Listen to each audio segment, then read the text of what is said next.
have some time now for Q&A. We do have a mic that Jason Gottlieb here has, so I want to start off. Yes, sir. Hi, I'm Mark Strauss, principal with FX File Architects, immediate past president of AIA New York. The question I have is, I think the building industry, development industry, has gone through a great boom over the last few years as the economy has risen in the city.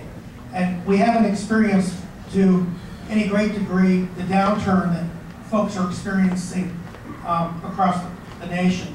And I was wondering, as it's pretty inevitable that we're going to begin to experience that kind of condition here as well.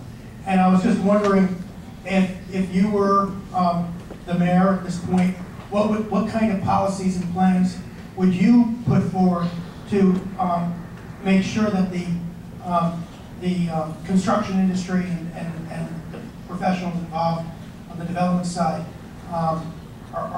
do not go through the disastrous experiences that we all went through in the early 90s and late 80s? Well, look, I think that to some degree, the laws of economic gravity don't apply in some elements of the New York economy. And Manhattan-based real estate, I think, is not going to go through any kind of significant seismic tanking like you're seeing around the country.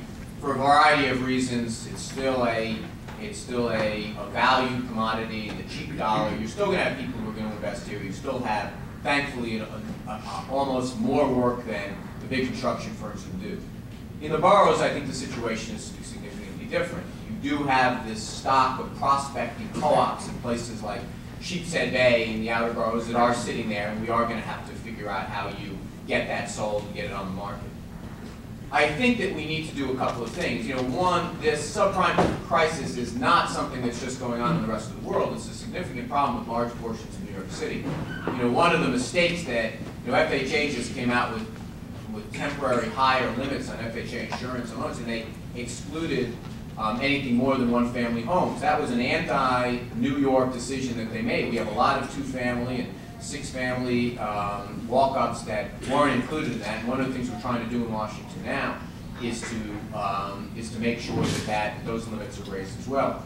The other thing that I think that we need to do on a governmental level, we haven't substantially increased the public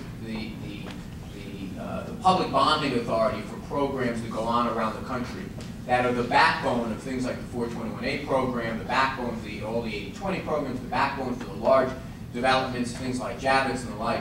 We in Congress haven't lifted that bonding authority is the spine for so much of what goes on in the city in affordable housing. One of the ways that we can prime the pump to some degree is raising that amount of bond authority that's available for places like New York. Many of us believe, for example, that there are simple ways to do it.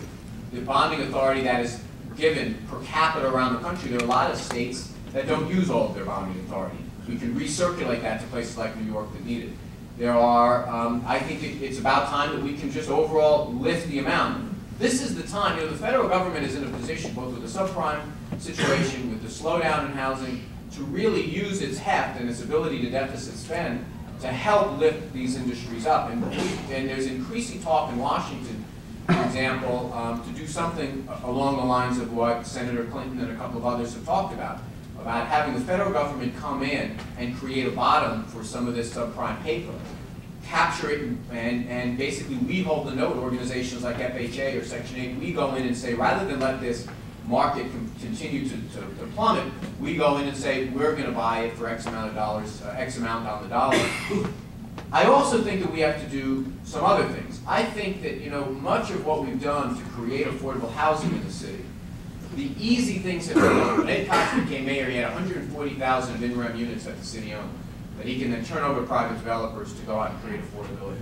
When David Dinkins was the mayor, you used to get these bidding documents this thick every 2 weeks of like city-owned properties that they're willing to turn back out for relatively low prices to develop on.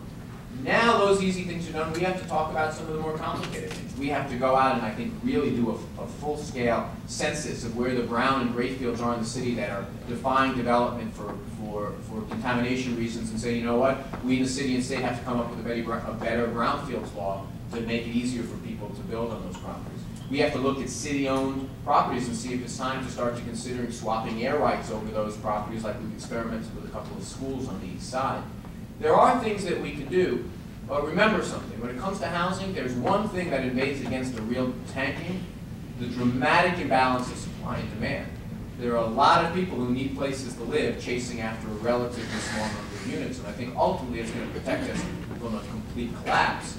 But it is not a reason, but we are definitely going to see that dramatic rise in property values start to probably level off.